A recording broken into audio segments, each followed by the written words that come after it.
Hello everyone and welcome to my first book review video of 2025. Today I'm going to share with you my thoughts and feelings on the first 5 books I've read in 2025. So far January, it's literally kind of in maybe somewhat to the middle of it. It's going really good for me. I've already read 5 books, so I feel pretty accomplished with that, and I really want to keep up with book reviews this year, like telling you what I think about each individual book instead of just having them in wrap-up. So they are kind of varying different genres, but the books I'll be talking about today are Kill for Me, Kill for You by Steve Kavanaugh, The Blonde Identity by Ali Carter, Dream Girl Drama by Tessa Bailey, Beautiful Ugly by Alice Feeney, and The House of My Mother by Sherry Frankie. If you want timestamps about each particular book, I will leave them down below, but let's get into it. First up, I'm going to talk about Kill for Me, Kill for You by Steve Kavanaugh. This was on my list of 25 books I wanted to read in 2025. This was a thriller that somehow escaped my radar in 2024, and I really enjoyed it. I liked it. I gave it a 4 out of 5. It was definitely predictable. I could definitely see a couple of the twists, but overall it was very engaging. It kept me on the edge of my seat. I physically read it, but then occasionally I would listen to it, and I did enjoy the audiobook as well, but I liked it. So this book follows 2 points of view. We have Amanda, who is really depressed and alone because years prior,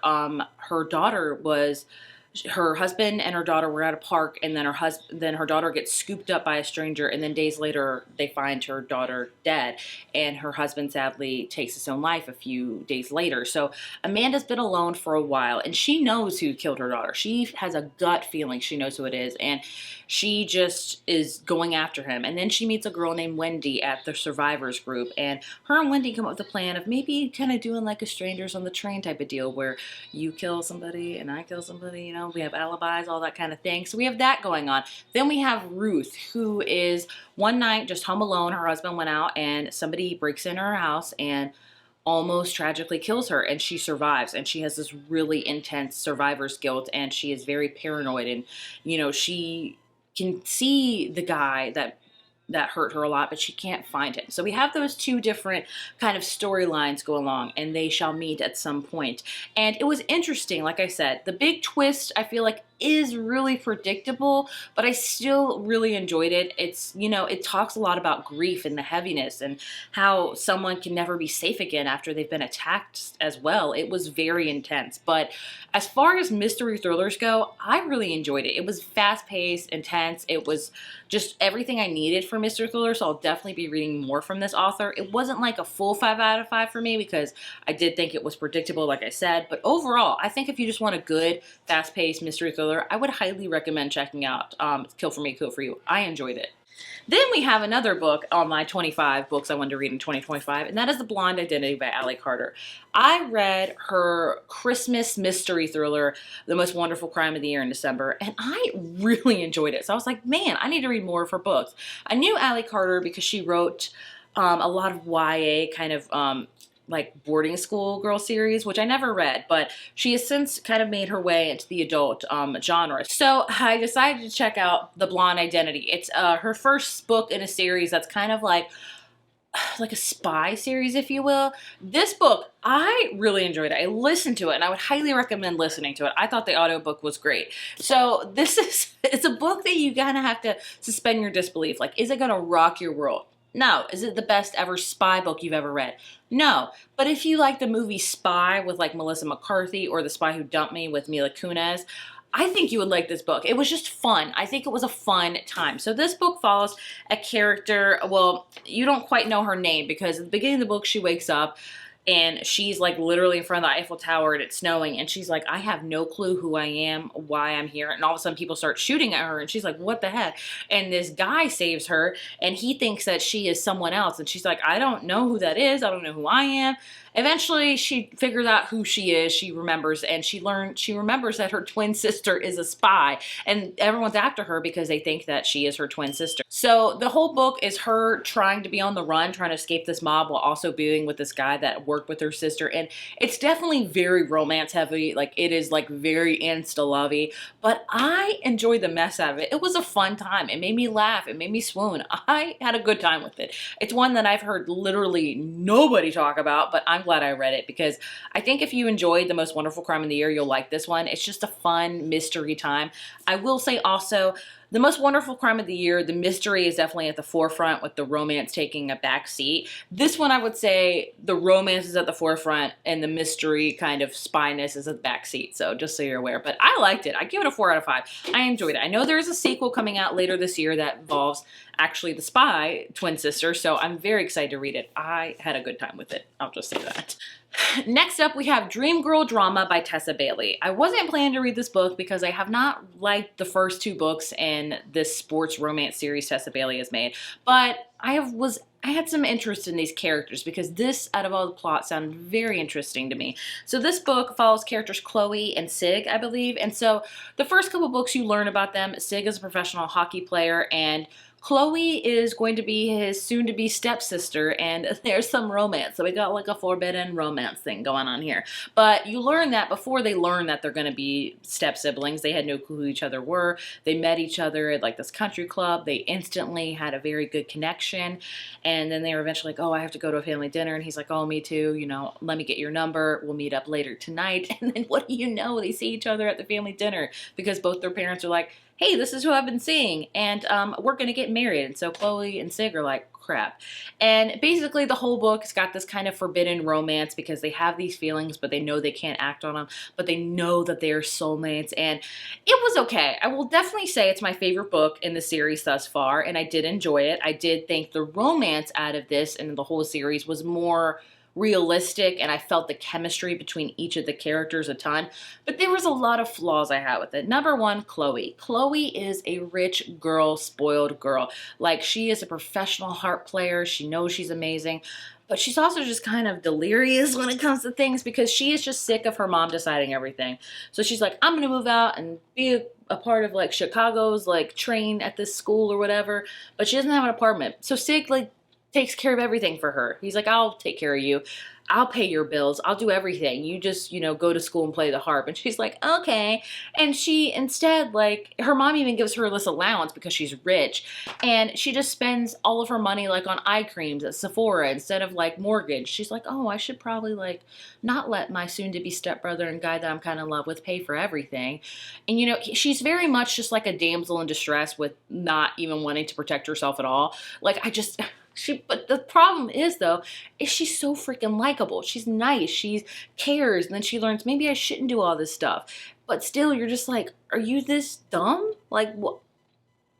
I don't know if I'm the only one that felt this way. I just was like, girl, like, realize money does not literally grow on trees. Like, come on.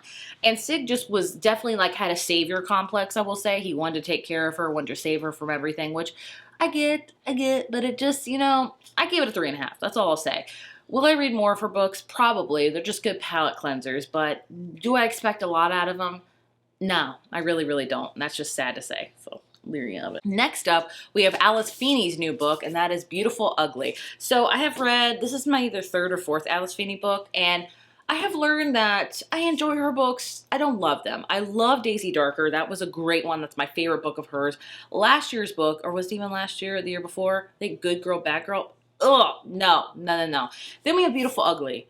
I liked it. I didn't love it. It was just kind of a subpar book. It was a 3 out of 5 for me. So this book, we follow a character named Grady, and the book begins with him having the best and simultaneously the worst night of his life. He is an author, and he gets a call that he is a New York Times bestseller. Yay! But then his wife calls him, and she's like, oh, that's so amazing. I'm on my way home. But then she sees somebody stranded, like, laying down in the middle of the ground.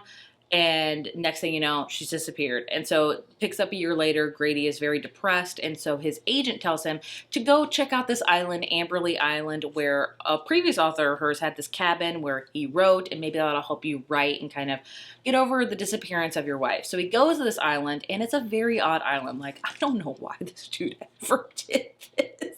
Like, he goes there. First of all, there's only like all females, which is not a problem at all. But like, when you don't, you just have a kind of a gut intuition. Nobody like says anything. There's like no phones. There's no like. He's like, when's the ferry scheduled? And they're like, I don't know. And I'm like, red flag, red flag, red flag. Like, this island gave red flags off the bat. But he was like, you know, it's just, maybe it's just me and my paranoia. But no, no, no, no, no, no. So basically he gets stuck on this island and things start unraveling. And the twists were okay. It just was very predictable in my opinion. I do think the setting was really cool with this really kind of creepy island where you knew there were secrets, but you couldn't quite figure them out. And the big twist, as Alice Feeney, she does multiple ones because she likes to punch you in the gut several times, I just felt weren't that amazing. I could be the only one feeling this way, but I give it a 3 out of 5. It just was just kind of for me. Like, it wasn't horrible. I didn't loathe it, but I didn't like it anyway. But the ending was pretty good. I'll say that. The ending was really good. And the last book I want to talk about is a memoir, and that is The House of My Mother by Sherry Frankie. So if you don't know, Sherry Frankie is the daughter of Ruby Frankie, who was arrested a couple years ago because she was just a horrible mother and was abusing her children. And she was also a family vlogger. And I read this book because I didn't watch Ruby Frankie really, but I did watch a lot of other family vloggers a long time ago. I was big into the Shay Carls. I was big into her sister, Ellie and Jared. I was also Daily Bumps, like Colin and Katie. Like, I was big into the family vlogging thing. And then, you know, this book, I think, is the first testament to show that how dangerous it could be.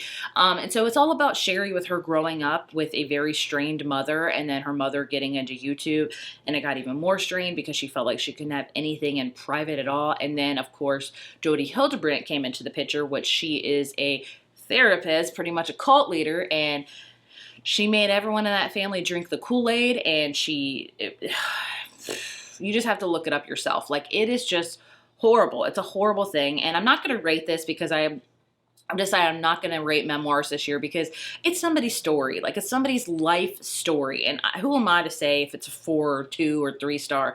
It's not my business. You know, it's their story. It's their life. It's what they, but I will say it was very important. I think it will definitely show the importance of letting kids grow up to be who they want to be on camera or not. And also just dealing with a very narcissistic parent. Like, her mother was a true narcissist and scary. And I feel so deeply for these children. And I hope that they can live their lives in private and heal however they need to heal without any of the world knowing. Like, I just want them to be happy. I think all of us do. But I would definitely say it's a very important read if you like YouTube and want to know more about, like, is family vlogging really dangerous? Is it detrimental to the kids? You can literally read a first account book about it from a person that literally grew up on one of the biggest family vlogging channels in the world. So it was very intense and very interesting, and I would definitely recommend listening to it. There are the first 5 books I read in the year of 2025.